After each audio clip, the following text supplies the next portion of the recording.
Hello everyone, my name is Ganesh और आप देख रहे ज्यूरिस्टिक लॉ। आज का मेरा टॉपिक है म्यूनिसिपैलिटीज़। बट बताना चाहूँगा कि अगर आपने मेरे चैनल को अभी तक सब्सक्राइब नहीं किया है तो जाकर जल्दी से जल्दी सब्सक्राइब करिए। तो चलिए स्टार्ट करते हैं। म्यूनिसिपैलिटीज़ म्यूनिसिपैलिटीज़ को इस्टेब्लिश किया जाता है अर्बन एरियाज़ पर। और इस म्यूनिसिपैलिटीज़ के 8 टाइप्स है।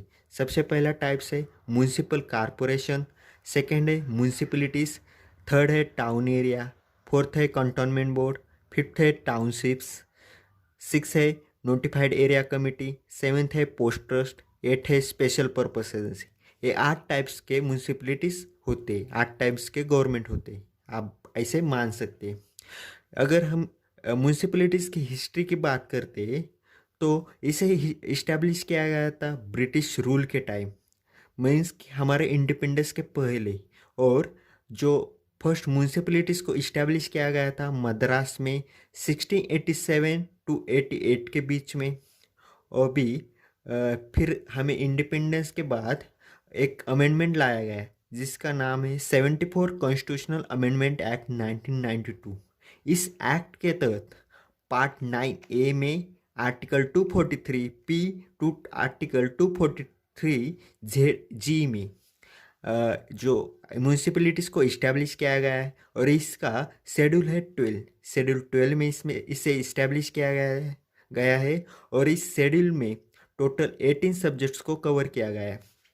और म्यूनिसिपैलिटीज़ को एक कॉन्स्टिट्यूशनल स्टेटस मिला हुआ है इस एक्ट के थ्रू।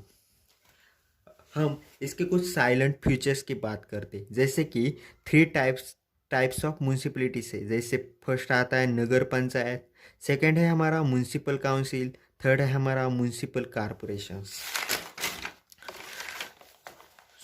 उसके बाद इसके कंपोजिशंस की बात करते तो इसमें मेंबर्स होते हैं वो डायरेक्टली इलेक्टेड होते हैं। और जिसके पास स्पेशल नॉलेज है, जिसके पास एक्सपीरियंस है, उनको नॉमिनेटेड किया जाता है। रिजर्वेशन की बात करें तो रिजर्वेशन दिया जाता है on the basis of population के बेसिस पर।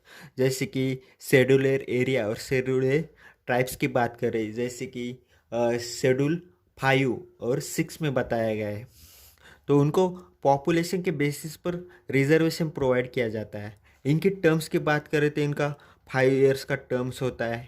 इलेक्शन होता है वो कंडक्ट किया जाता है स्टेट इलेक्शन कमीशन के द्वारा।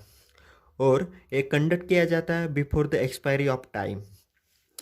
तो हमने पढ़ा कि 8 टाइप्स से के अर्बन गवर्नमेंट होते हैं, तो उनको ज़रा डिटेल में पढ़ लेते हैं। सबसे पहले आता है म्यूनिसिपल कॉरपोरेशंस।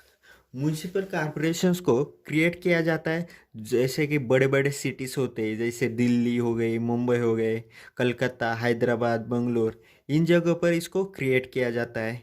और इसमें 3 प्रकार के अथॉरिटीज़ होती है। सबसे पहले आता है काउंसिल, सेकंड है स्टैंडिंग कमेटी, थर्ड है कमिश्नर। सबसे पहले काउंसिल क्या होता है वो देख लेते हैं। काउंसिल वो होता है जो कि डेलिबरेटिव एंड लेजिस्लेटिव विंग होता है कॉरपोरेशंस का, मीन्स म्यूनिसिपल कॉरपोरेशंस का।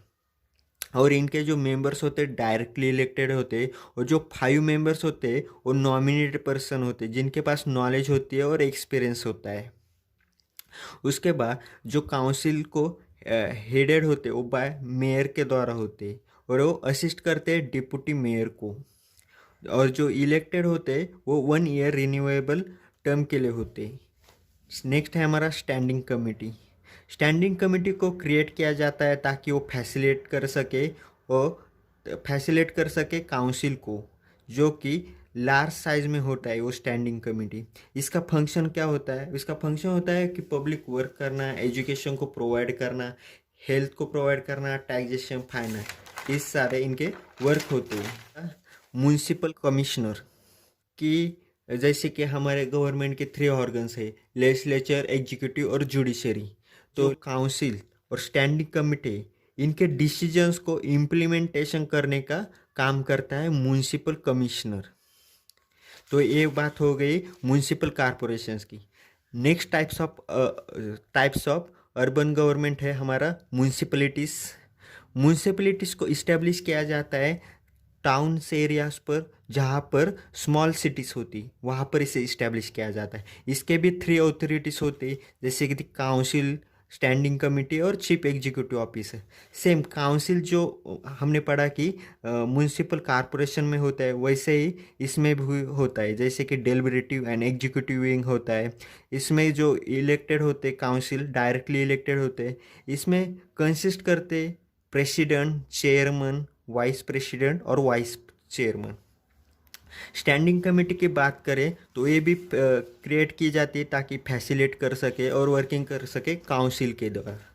और इनका भी सेम फंक्शन होता है कि पब्लिक वर्क करना, taxation, health, finance etcetera. Third है हमारे अथॉरिटी, वो होती है चीफ एग्जीक्यूटिव ऑफिसर, जो कि रिस्पॉन्सिबल होती डे के डे जो वर्क होते हैं जनरल एडमिनिस्ट्रेशन के लिए, और ये अपॉइंट किया जाता है स्टेट गवर्नमेंट के द्वारा। तो ये तो हो गई म्यूनसिपैलिटीज़ की बात। थर्ड टाइप है हमारा नोटिफाइड एरिया कमेटी। ये कमेटी कब इस्टेब्लिश की जाती? इसमें 2 सिचुएशन हो, जैसे कि फर्स्ट हो कि जहाँ का एरिया फास्ट डेवलपिंग हो, जहाँ पर इंडस्ट्रियलाइजेशन हो चुका हो, वहाँ पर इसे नोटिफाइड एरिया कमेटी को इस्टेब्लिश किया जाता है। सेकेंड कंडीशन है हमारा कि जो कॉन्स्टिट्यूशन की कंडीशन होती है वो कोई भी टाउन फॉलो नहीं कर रहा हो कॉन्स्टिट्यूशन में दी गई कंडीशंस को, तो वहाँ पर भी नोटिफाइड एरिया कमेटीज़ को इस्टेब्लिश किया जाता है। और एक कैसे इसका प्रोसेस क्या होता है, कोई इसका प्रोसेस ऐसा होता है कि नोटिफिकेशन निकाला जाता है और गवर्नमेंट उसे अपने गैजेट में पब्लिश करती है कि ये एरिया एक नोटिफाइड एरिया कमिटी है इस प्रकार से। तो इसका चेयरमैन होता है वो इलेक्ट करता है स्टेट गवर्नमेंट के द्वारा, और ये एक नेदर स्टैट्यूटरी बॉडी भी नहीं है और एक इलेक्टेड बॉडी भी नहीं है। देखिए नेक्स्ट है हमारा टाउन एरिया। टाउन एरिया को सेटअप किया जाता है एडमिनिस्टर करने के लिए स्मॉल टाउन को। स्मॉल टाउन होते वहाँ को पर एडमिनिस्टर करने के लिए इसे इस्टेब्लिश किया जाता है। जैसे कि इसका फंक्शन होता है कि ड्रेनेज को बनाना, रोड लाइन को इस्टेब्लिश करना, स्ट्रीट लाइटिंग को इस्टेब्लिश करना, कंजर्वेशन, ये सारे इनके फंक्शंस होते हैं। और इसको पावर मिली हुई, जैसे कि स्टेट लेजिस्लेचर है वो लॉ बना सकते हैं कि जैसे कि उनके कंपोजिशन कैसे होगा, उनके फंक्शंस कैसे होगा, इस सारी चीज़ों के रिलेटेड एक लॉ बना सकती है। और इनके जो मेंबर्स होते हैं वो पार्टली इलेक्टेड होते हैं और पार्टली नॉमिनेटेड होते हैं।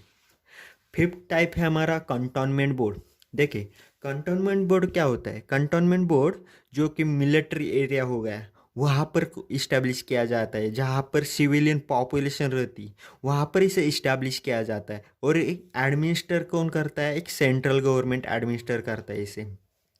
तो इसमें कौन कौन कंसिस्ट करता है? इसमें मिलिट्री आता है, military officers, the executive engineers भी हो सकते हैं, हेल्थ ऑफिसर होते हैं, फर्स्ट क्लास मजिस्ट्रेट जो कि नॉमिनेटेड किया जाता है ऑफ कमांडिंग द स्टेशन के द्वारा, द चीफ एग्जीक्यूटिव ऑफिसर्स होते हैं कंटोनमेंट बोर्ड के। और उसमें जो फंक्शंस होता है मीन्स की जो म्यूनसिपैलिटीज़ होते सेम उसी प्रकार से इनका फंक्शंस होगा। उसमें एक एग्जीक्यूटिव ऑफिसर्स होता है जो कि प्रेसिडेंट के द्वारा अपॉइंट होता है। नेक्स्ट है सिक्स्थ है हमारा टाउनशिप्स। टाउनशिप देखिए क्या होता है? टाउनशिप मीन्स कि जहाँ पर स्टाफ्स रहते हैं, वर्कर्स लोग रहते हैं कि जो बड़े बड़े हाउसिंग कॉलोनीज में रहते हैं, उनको एक सिविक एम्यूनिटीज़ को प्रोवाइड करने के लिए ये टाउनशिप को इस्टेब्लिश किया जाता है। नेक्स्ट है हमारा पोर्ट ट्रस्ट।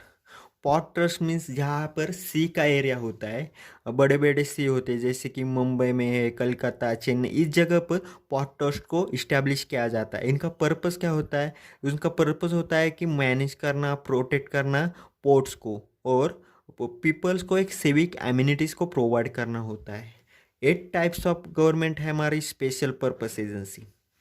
देखिए स्पेशल पर्पस एजेंसी का एक कोई भी सिंगल पर्पस नहीं हो, सिंगल पर्पस हो सकता है, यूनिपर्पस हो सकता है, या स्पेशल सम पर्पस हो सकता है, जैसे कि टाउन इम्प्रूवमेंट ट्रस्ट हो गया, अर्बन डेवलपमेंट अथॉरिटीज हो गए, water supply and sewerage boards हो गए, housing boards, pollution control board, ये सारे इनका एक सिंगल पर्पस हो सकता है इस्टेब्लिश करने का, या इनका एक मतलब दो से ज़्यादा पर्पस हो सकता है, या कुछ स्पेशल पर्पस हो सकता है। तो उस जगह पर कुछ स्पेशल एजेंसीज को इस्टेब्लिश किया जाता है। तो आज का था मेरा टॉपिक म्यूनिसिपैलिटीज। आपको कैसे लगा कमेंट में ज़रूर बताना। अगर अच्छा लगा तो लाइक, शेयर और सब्सक्राइब जरूर करना। Thank you.